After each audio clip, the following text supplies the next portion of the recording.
राठौर हैं, प्रदेशाध्यक्ष भी मौजूद हैं। सीधे तस्वीरें हैं। दरअसल डॉक्टर श्यामा प्रसाद मुखर्जी का बलिदान दिवस यहां पर बीजेपी मुख्यालय में आज मनाया जा रहा है, जिसको लेकर सभी बड़े नेता राजस्थान के मौजूद आपको मंच पर दिखाई दे रहे हैं।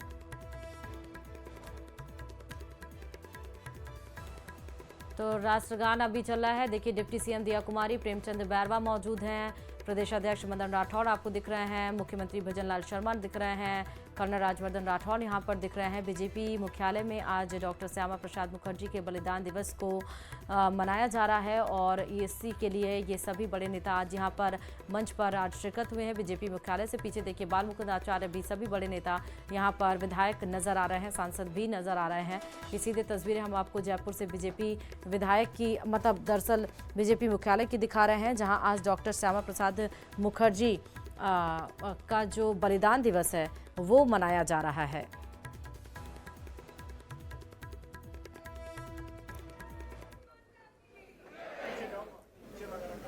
सब कार्यकर्ता अपने स्थान के ऊपर रहे, जिनके चेयर नहीं मिली है सब व्यवस्थित रूप से पूरे कार्यक्रम के देखिए, पूरे अखंड भारत के लिए जिन्होंने बलिदान दिया, आज उनके बलिदान दिवस को राजस्थान में बीजेपी मुख्यालय में बीजेपी मना रही है।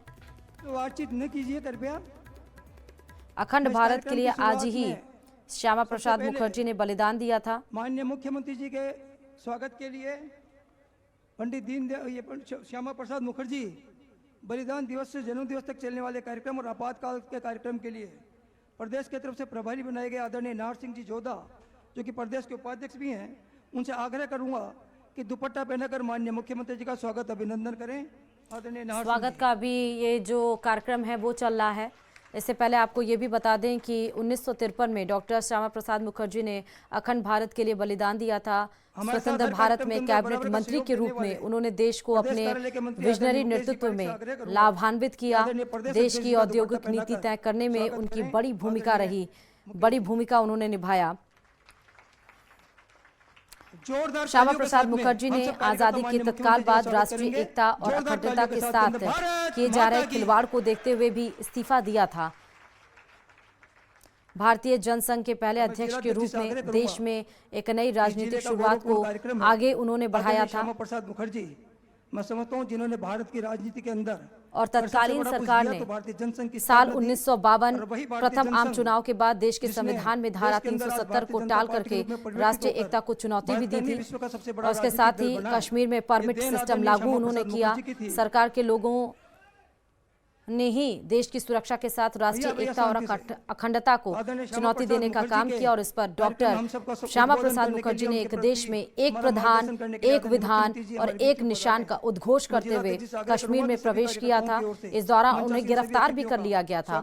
जम्मू कश्मीर की जेल में उन्होंने 23 जून 1953 को बलिदान अपना दे दिया था और आज उन्हीं के बलिदान दिवस को भाजपा मना रही है। देखिए कि उनके पहले फोटो पे उनको पुष्पगुच्छ अर्पित करते हुए, पुष्पांजलि अर्पित करते हुए मुख्यमंत्री भजनलाल शर्मा भी आपको एक तस्वीरों में नजर आ रहे हैं। दूसरी तस्वीरों में दोनों डिप्टी सीएम प्रदेशाध्यक्ष मदन राठौर भी साथ में नजर आ रहे हैं और साथ ही विधायक भी यहाँ पर मौजूद हैं। जयपुर के बाल मुकुंद आचार्य आपने देखा। दूसरी तस्वीर देखिए कि ये स्वागत का जो कार्यक्रम है वो किया गया। डिप्टी सीएम दिया कुमारी को जो बीजेपी का स्टॉल है वो पहनाकर स्वागत किया गया। मतलब सिलसिलेवार तरीके से जो नेता वहां पर मौजूद हैं सबका स्वागत किया गया। और जिस तरह हमने आपको बताया कि श्यामा प्रसाद मुखर्जी ने ही एक प्रधान, एक विधान और एक निशान का उद्घोष किया था कश्मीर में। संगठन में काम किया है, ऐसे हमारे सर्वप्रिय मुख्यमंत्री आदरणीय भजनलाल शर्मा जी,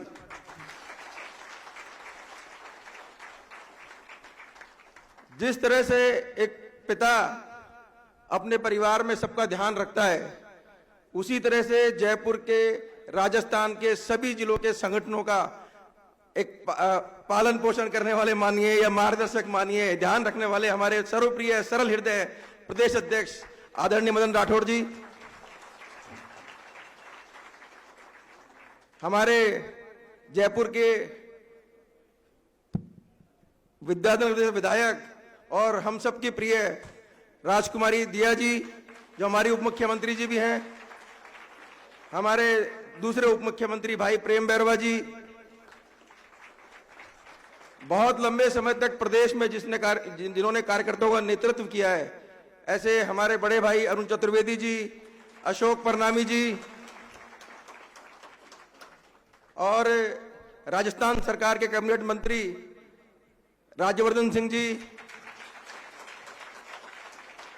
और श्यामा प्रसाद मुखर्जी की जयंती बलिदान दिवस पर ये जो कार्यक्रम को पूरे प्रदेश में देख रहे हैं, ऐसे हमारे भाई नाहर सिंह जोधा जी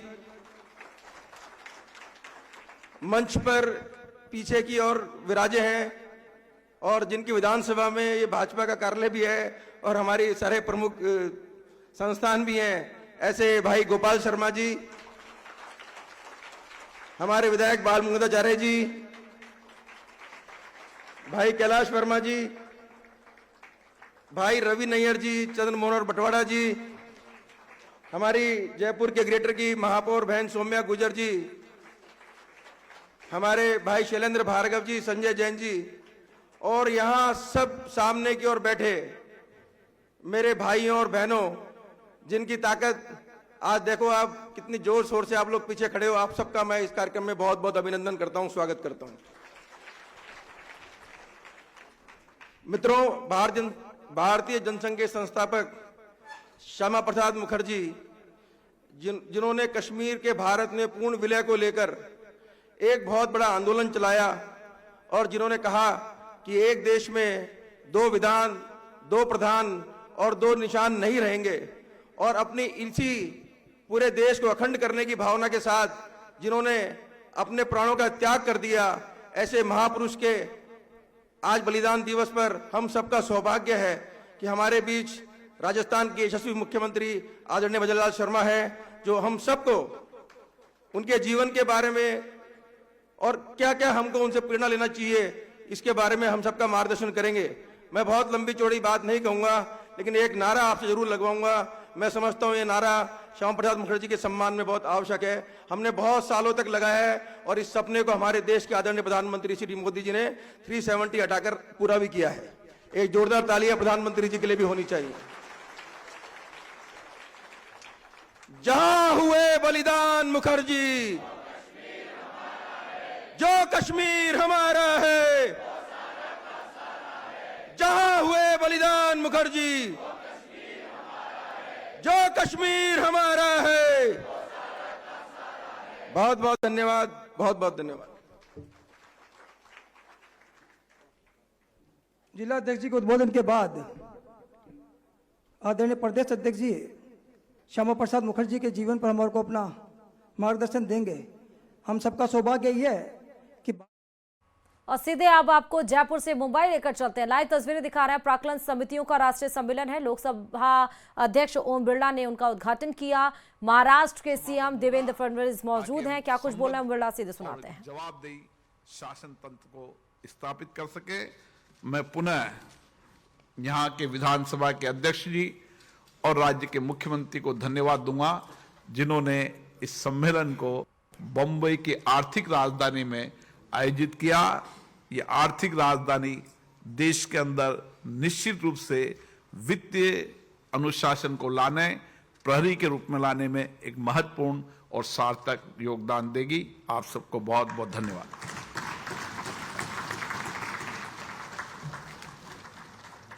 तकनीकीगत सुंदर मार्गदर्शन के लिए माननीय लोकसभा अध्यक्ष श्री ओम बिरला जी का बहुत बहुत धन्यवाद। चलिए खबरों में आगे बढ़ते हुए चूरू से बात करते हैं। चूरू की होटल सनसिटी पर रंगदारी के लिए 17 अगस्त 2024 को हुई फायरिंग मामले में पुलिस ने रोहित गुदारा गैंग के गिरफ्तार प्रवीण सिंह जोड़ी को कोर्ट में पेश कर 28 जून तक रिमांड पर लिया है। रिमांड पर इनको लिया गया है और अब पुलिस रोहित गुदारा गैंग के अन्य सदस्यों को चिन्हित कर उनकी धरपकड़ भी कर रही है। इस गिरफ्तारी के बाद एक बार फिर से एजीटीएफ की टीम ने चूरू के कोतवाली थाने में डेरा डाल दिया। इससे पहले AK-47 की तस्करी मामले में भी एजीटीएफ यहां कैंप कर चुकी है। कोतवाली सीआई सुखराम चोटिया ने बताया कि एजीटीएफ ने आरोपी को पकड़कर चूरू कोतवाली को सौंप दिया है। कोतवाली पुलिस ने आरोपी को फायरिंग के मामले में गिरफ्तार किया है। आरोपी कई संगीन मामलों में वांछित था। पुलिस के मुताबिक प्रवीण जोड़ी का गैंग के लिए मुख्य काम क्षेत्र के व्यापारियों के मोबाइल नंबर, रोहित गोदारा, वीरेंद्र चारड़ जैसे गैंगस्टरों को उपलब्ध कराना था। कोतवाली सीआई सुखराम चोटिया ने बताया कि चूरू पुलिस प्रवीण की गिरफ्तारी के बाद इनके नेटवर्क से जुड़े चूरू जिले के बदमाशों को चिन्हित कर रही है। प्रवीण जोड़ी से पूछताछ में बड़े नेटवर्क के खुलासे की उम्मीद है। नमस्कार, आप देख रहे हैं प्रदेश हमारा। मैं हूं आपके साथ श्रुति श्रीवास्तव। शुरुआत करते हैं झालावाड़ से बड़ी खबर के साथ। काली सिंध थर्मल की दूसरी यूनिट में भी शटडाउन लिया गया है। मरम्मत कार्य के लिए 40 दिन का शटडाउन किया गया है। दूसरी यूनिट में 40 दिन तक ये विद्युत उत्पादन बंद रहेगा। इस यूनिट में सालाना मरम्मत का काम शुरू हो गया है। यूनिट में 600 यूनिट प्रति घंटे विद्युत उत्पादन होता है। Kali Sindh thermal power plant की दूसरी यूनिट की मरम्मत कार्य के लिए 40 दिन का शटडाउन लिया गया है। अब इस यूनिट से 40 दिन तक बिजली उत्पादन बंद रहेगा। इस यूनिट में सालाना मरम्मत का काम शुरू हो गया है। वर्तमान में पहली यूनिट चल रही है, जिससे 400 से लेकर 600 यूनिट प्रति घंटे विद्युत उत्पादन होता है।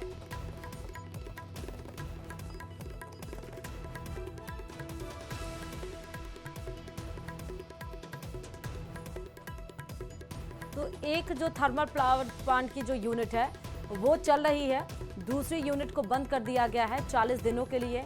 इससे विद्युत उत्पादन नहीं होगा। सालाना जो मरम्मत कार्य किए जाते हैं उसको लेकर ही दूसरी यूनिट बंद की गई है और पहली यूनिट संचालित है। पहली यूनिट जैसे काम कर रही थी वैसे ही कर रही है।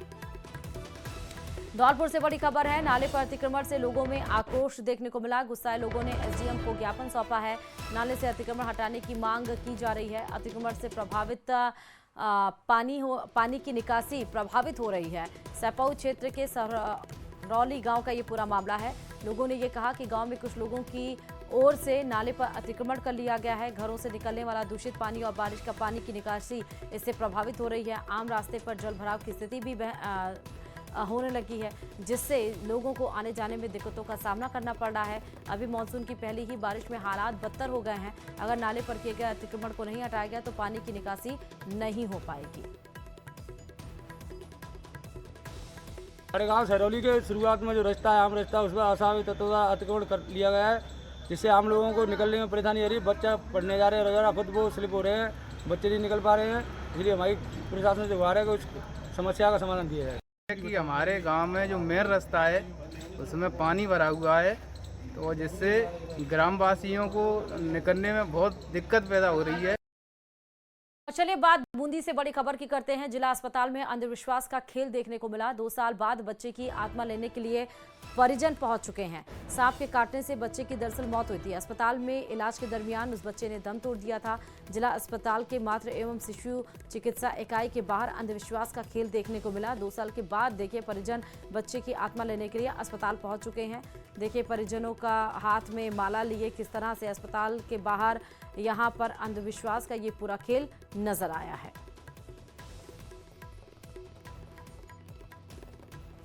तो ये पहली कोई तस्वीर नहीं है राजस्थान के जिलों से। दरअसल कई सारी ऐसी तस्वीरें निकलकर सामने आई हैं, खबरें हमने आपको बताई हैं। जब अंधविश्वास का खेल कितने धड़ल्ले से देखिए पैर पसार रहा अपने लोगों के परिजनों की मृत्यु होती है और उनकी आत्मा लेने के लिए इस तरह से लोग अस्पताल के बाहर जमावड़ा लगा लेते हैं। बूंदी से ये खबर आपको दिखा रहे हैं। बच्चे की आत्मा लेने के लिए जब परिजन पहुंच चुके हैं, ढोल नगाड़ों के बाद अंधविश्वास के लिए जो भी उनकी सामग्री होती है उन सब सामग्रियों के साथ लेकर वो अस्पताल के बाहर मौजूद है। ज्यादा जानकारी के साथ संवाददाता भवानी सिंह इस खबर पर जुड़े हुए हैं। भवानी सिंह, जिला अस्पताल के बाहर अंधविश्वास का क्या पूरा मामला है? बिल्कुल, देखिए जिला अस्पताल के मातृ एवं शिशु चिकित्सा इकाई के बाहर का ये पूरा अंधविश्वास का खेल देखा गया है। करीबन 1 घंटे तक जो अंधविश्वास का खेल है वो चला। 8 वर्षीय बालक की सर्पदंश से 2 वर्ष पूर्व जब यहाँ उसको लाया गया था अस्पताल में, तो उसकी मौत हो गई थी। परिजन अंधविश्वास में इतना गिर गए कि किसी ने कहा कि तुम्हारे घर में जो दुख आ रहा है, अपने बच्चे की आत्मा जो अस्पताल में भटक रही है उसको लेके आओ। इस दौरान परिजन आज ढोल नगाड़ों के साथ में यहाँ अस्पताल परिसर पहुंचे, जहां तंत्र मंत्र, फल फूल, अगरबत्ती सारा हुआ और इस दौरान आत्मा एक दीपक के रूप में लेकर रवाना हुए। अपने आप में 21वीं सदी और वैज्ञानिक युग में इस तरह के जो आडंबर अंधविश्वास देखे जा रहे हैं उससे लोग भी भयभीत होते हैं, लेकिन इन्हें रोकने टोकने वाला कोई नहीं था। अंधविश्वास का खेल बूंदी अस्पताल में आए दिन देखा जाता है, लेकिन इन्हें रोकने वाला कोई नहीं होता। सबसे बड़ी बात ये हो जाती है कि ढोल नगाड़े जो अस्पताल में प्रतिबंधित होते हैं, ढोल की थाप पर आत्मा को लेने आना अपने आप में एक अलग ही दृश्य बन जाता था। जी ठीक है, बहुत शुक्रिया तमाम जानकारी देने के लिए भवानी जी। चलिए खबरों में आगे बढ़ते हैं। श्रीगंगानगर से आपको बड़ी खबर दे रहे हैं। पानी की मांग को लेकर महापड़ाव जारी है। महापड़ाव के समर्थन में कृषि उपज मंडी आज बंद बुला ली गई है। दरअसल श्रीगंगानगर जिले की कृषि उपज मंडियों में कृषि उपज की खरीद फरोख्त आज बंद है। महापड़ाव पर बैठे किसान आंदोलन को कृषि उपज मंडी के व्यापारियों ने समर्थन दे दिया है। गंग नहर से 2500 क्यूसेक पानी की मांग यहां पर की जा रही है और ये प्रदर्शन अब लगातार तेज होता जा रहा है। अब तो व्यापार मंडल ने भी देखिए जो 2500 क्यूसेक पानी के लिए गंग नहर के लिए महापड़ाव जारी है उसमें अपना समर्थन दे दिए। श्री गंगानगर की जीवन दायिनी गंग कैनाल में 2500 क्यूसेक पानी की मांग को लेकर श्री गंगानगर के महाराजा गंगा सिंह चौक पर चल रहा महापड़ाव का आज 8वां दिन है। आज 8वें दिन महापड़ाव पर अनेक लोग बैठे हुए हैं धरने पर, तो वहीं दूसरी ओर श्री गंगानगर जिले की सभी धान मंडियों की व्यापारिक संस्थाओं के द्वारा इस महापड़ाव को समर्थन देते हुए आज मंडी में कामकाज बंद रखने की घोषणा की गई है। श्री गंगानगर जिला मुख्यालय के महाराजा गंगा सिंह चौक पर किसान मजदूर व्यापारी संघर्ष समिति द्वारा 2500 क्यूसेक पानी की मांग को लेकर चल रहे महापड़ाव के समर्थन में विभिन्न व्यापारिक सामाजिक संस्थाएं तो सामने आ ही रही है। इस बार आज श्री गंगानगर जिला मुख्यालय सहित जिले की सभी मंडियों में कामकाज बंद करने की भी घोषणा करते हुए व्यापारियों और मजदूरों के द्वारा इस महापड़ाव को समर्थन दिया गया है। मैं इस समय श्री गंगानगर की नई धान मंडी में ही मौजूद हूं और मैं आपको यहाँ की तस्वीरें दिखाऊं तो आप ये देखिए, आज श्री गंगानगर की नई धान मंडी में कामकाज लगभग ठप सा है। चूंकि महापड़ाव पर बैठे किसान मजदूर व्यापारी संघर्ष समिति को धान मंडी के व्यापारियों और मजदूरों के द्वारा समर्थन दिया गया है। हमारे साथ कुछ मजदूर भी मौजूद हैं, हम उनसे भी बात कर लेते हैं और जानने का ये प्रयास करते हैं कि आज जो इन्होंने समर्थन दिया है उस समर्थन के पीछे की क्या वजह है और किस तरह से ये उनको समर्थन दे रहे हैं। हाँ सर, आज मंडियां बंद है क्या? बिल्कुल सर, बिल्कुल मंडियां बंद है और व्यापारी संगठनों और मजदूर संगठनों ने इन किसानों को समर्थन दिया है पानी की मांग के उपलक्ष्य में। आप लोगों ने आज समर्थन दिया है किसानों? जी सर, जी समर्थन दिया है। हाँ। वजह यही किसानों के पानी के समस्या के लिए भी किसानों को पानी दिया जाए। हाँ। फसलें के लिए फसलों को पानी चाहिए। फसल होगी कैसे जब पानी नहीं होगा? तो वाकई सही बात है, जब पानी ही नहीं होगा तो निश्चित तौर पर बिजाई नहीं होगी, बिजाई नहीं होगी तो फसलों की ग्रोथ नहीं होगी। आने वाले दिनों में जो मूंग और ग्वार की बिजाई होनी है उसके लिए किसानों को परेशान न होना पड़े। अशोक शर्मा, न्यूज़ 18 श्री गंगानगर। प्रतापगढ़ में आपसी रंजिश को लेकर एक होटल में तोड़फोड़ करने के मामले का सीसीटीवी फुटेज सामने आ गया है, जिसमें बदमाश मारपीट करते हुए गैस सिलेंडर भी फेंक रहे हैं। मामला 10 दिन पुराना बताया जा रहा है। विवाद